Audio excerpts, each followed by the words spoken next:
ഗലാത്യർക്ക് എഴുതിയ ലേഖനം 6-ാം അധ്യായം 11 മുതൽ 18 വരെയുള്ള വചനങ്ങളുടെ ഷോർട്ട് ബൈബിൾ കമൻ്ററി. പരിച്ഛേദന ഏൽക്കണമോ വേണ്ടയോ എന്നുള്ള ചോദ്യത്തിനുള്ള മറുപടിയാണ് പൗലോസ് ഇവിടെ നൽകുന്നത്. 12-ാം വാക്യത്തിൽ നാം ഇങ്ങനെ വായിക്കുന്നു: ക്രിസ്തുവിൻ്റെ ക്രൂശ് നിമിത്തം ഉപദ്രവം സഹിക്കാതിരിക്കേണ്ടതിന് മാത്രം നിങ്ങളെ പരിച്ഛേദന ഏൽപ്പാൻ നിർബന്ധിക്കുന്നു. യഹൂദ ക്രിസ്ത്യാനികൾക്ക് എതിരെയുള്ള ഉപദ്രവം ഭയന്നുകൊണ്ട് രക്ഷ പ്രാപിക്കുവാനായി പരിച്ഛേദന ആവശ്യമായിരിക്കുന്നു എന്ന് വാദിക്കുന്നതിൻ്റെ മറുപടിയാണ് പൗലോസ് ഗലാത്യർക്ക് പറഞ്ഞു കൊടുക്കുകയാണ്. രക്ഷയ്ക്ക് വേണ്ടിയല്ല, ഉപദ്രവം സഹിക്കാതിരിക്കുവാൻ വേണ്ടിയാണ് പരിച്ഛേദന ആവശ്യമാണെന്ന് അവർ വാദിക്കുന്നത്. പൗലോസ് പറയുന്നുണ്ട്, പരിച്ഛേദനക്കാർ ന്യായപ്രമാണം പാലിക്കുന്നില്ലല്ലോ എന്ന്.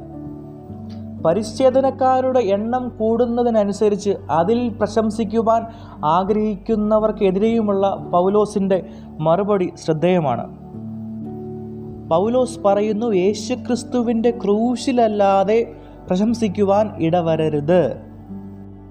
ഇവിടെ മറ്റൊരു കാര്യം കൂടി ശ്രദ്ധേയമാണ്. യഹൂദരെ സംബന്ധിച്ച് ക്രൂശ് മാനക്കേടിൻ്റെ ഒരു അടയാളമാണ്. എന്നാൽ പൗലോസ് അതിനെ മഹത്വവൽക്കരിക്കുവാൻ താൽപ്പര്യപ്പെടുകയാണ്.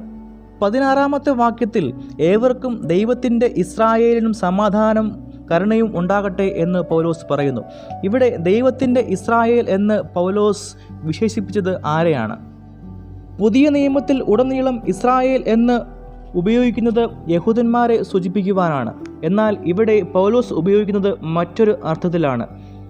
ദൈവത്തിൻ്റെ ഇസ്രായേൽ എന്ന് പറയുമ്പോൾ വിജാതീയരായ ക്രിസ്തുവിനെ വിശ്വസിക്കുകയും ക്രിസ്തുവിനെ സ്വീകരിക്കുകയും ചെയ്ത വിജാതീയ ക്രിസ്ത്യാനികളെയാണ് പൗലോസ് ദൈവത്തിൻ്റെ ഇസ്രായേൽ എന്ന വാക്കുകൊണ്ട് അർത്ഥമാക്കുന്നത്.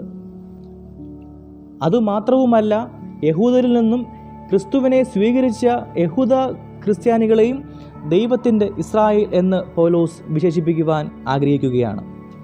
താൻ അപ്പോസ്തലനാണെന്ന പൗലോസിൻ്റെ വാദത്തെ യഹൂദന്മാർ വെല്ലുവിളിച്ചിട്ടുണ്ട്, ചോദ്യം ചെയ്തിട്ടുണ്ട്. അതിന് മറുപടിയായിട്ടാണ് പൗലോസ് പറയുന്നത്, യേശുവിൻ്റെ ചൂടടയാളം എൻ്റെ ശരീരത്തിൽ വഹിക്കുന്നു എന്നത്. ക്രിസ്തുവിനു വേണ്ടി ഉപദ്രവം സഹിക്കേണ്ടി വന്നതിൻ്റെ ഫലമായി തൻ്റെ ശരീരത്തിലുണ്ടായ മുറിവുകളെക്കുറിച്ചാണ് പൗലോസ് ഈ വാക്കിലൂടെ സൂചിപ്പിക്കുന്നത്.